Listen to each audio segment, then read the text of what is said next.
Pedro y Juan estaban aún hablando al pueblo cuando se presentaron los sacerdotes, el jefe de la guardia del templo y los saduceos. Toda esta gente se sentía muy molesta porque enseñaban al pueblo y afirmaban la resurrección de los muertos a propósito de Jesús. Los apresaron y los pusieron bajo custodia hasta el día siguiente, pues ya estaba anocheciendo. Pero muchos de los que ya habían oído la palabra creyeron, y su número llegó a unos 5,000 hombres.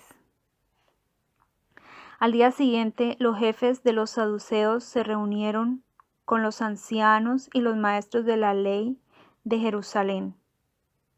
Allí estaban el sumo sacerdote Anás, Caifás, Jonatán, Alejandro y todos los que pertenecían a la alta clase sacerdotal.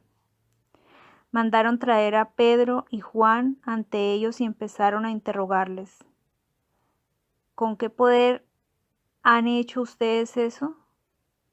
¿A qué ser celestial han invocado? Entonces Pedro, lleno del Espíritu Santo, les dijo: Jefes del pueblo y ancianos, hoy debemos responder por el bien que hemos hecho a un enfermo. ¿A quién se debe esa sanación? Sépanlo todos ustedes y todo el pueblo de Israel. Este hombre que está aquí sano delante de ustedes ha sido sanado por el nombre de Jesucristo el Nazareno, a quienes ustedes crucificaron, pero a quien Dios ha resucitado entre los muertos. Él es la piedra que ustedes los constructores despreciaron y que se ha convertido en piedra angular. No hay salvación en ningún otro, pues bajo el cielo no se ha dado a los hombres ningún otro nombre por el que debamos ser salvados.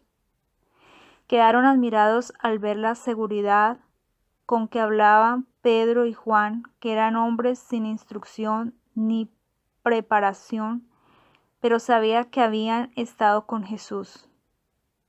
Los jefes veían al hombre que había sido sanado allí de pie a su lado, de modo que nada podían decir contra ellos.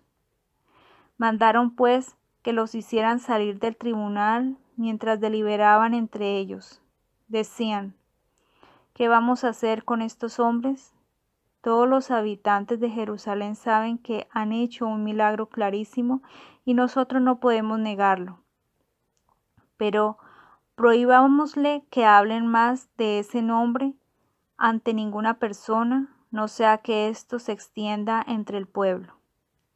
Llamaron pues a los apóstoles y les ordenaron que de ningún modo enseñaran en el nombre de Jesús, que ni siquiera lo nombraban. Pedro y Juan le respondieron: juzguen ustedes si es correcto delante de Dios que les hagamos caso a ustedes en vez de obedecer a Dios. Nosotros no podemos dejar de hablar de lo que hemos visto y oído. Insistieron ellos en sus amenazas y los dejaron en libertad. No encontraron manera de castigarlos a causa del pueblo, pues todos glorificaban a Dios por lo que había sucedido, sabiéndose además que el hombre milagrosamente sanado tenía más de 40 años. Apenas quedaron libres, Pedro y Juan fueron a los suyos y les contaron todo lo que les habían dicho los jefes de los sacerdotes y los ancianos. Los escucharon y después todos a una elevaron su voz a Dios, diciendo: Señor, tú hiciste el cielo y la tierra, el mar y todo lo que hay en ellos. Tú, por el Espíritu Santo, pusiste en boca de tu siervo David estas palabras. ¿Por qué se agitan las naciones y los pueblos traman planes vanos? Se han aliado los reyes de la tierra y los príncipes se han unido contra el Señor y contra su Mesías.